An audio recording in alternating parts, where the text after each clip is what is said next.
今天呢，给大家吃个好东西，看看是什么。哎呦，又动了，吓我一跳。现在呢，都适应养龙虾，我也养了一只，而且刚出锅的。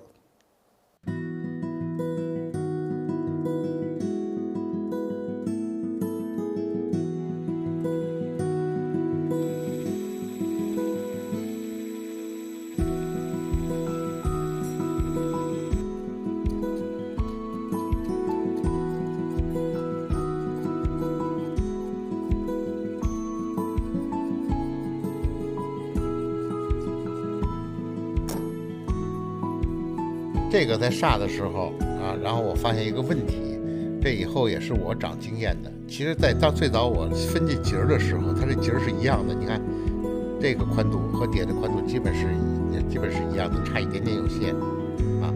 每节儿也的宽度也是一样的。你看，这是这么多，这是这么多，这是这么多，差不多。但是为什么这儿显得宽，这儿显得窄，就是粗细的问题。因为粗细显得它是宽窄的问题。所以说下次再杀这种的时候，就要长记性，上面粗的地儿稍微再宽一点，上面下细的地儿窄一点，这样就均匀了。这个就是经验，这我也是第一次杀这种节儿，没有经验。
钳子大不大？应该不大，不大，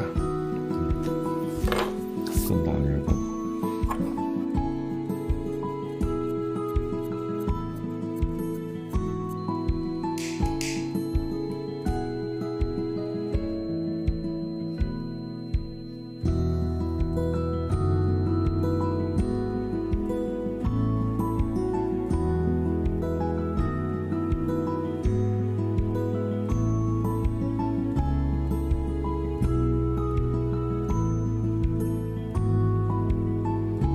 大家养龙虾是内置的，然后我呢也养了一个龙虾，但是我这龙虾是外置的。我们这次做的这个呢不是生丝的啊，刚才彤彤还以为是生丝的，一摸啊是绒的。然后我还有一个毛病，就是不管做的什么东西都想往脑袋上戴。虽然我们这绒比较皮实，但是呢相对来说绒的跟生丝来说，绒的还是娇气一点。熟龙虾配上这头发是真好看。不知道大家呢喜欢不喜欢我们这养的这只龙虾啊？如果喜欢的话呢，然后给我们来个一键3连。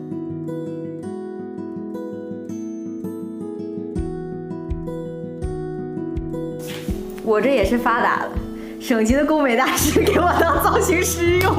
怪小谢，他这夹子装的有点别手，报销了几根头发。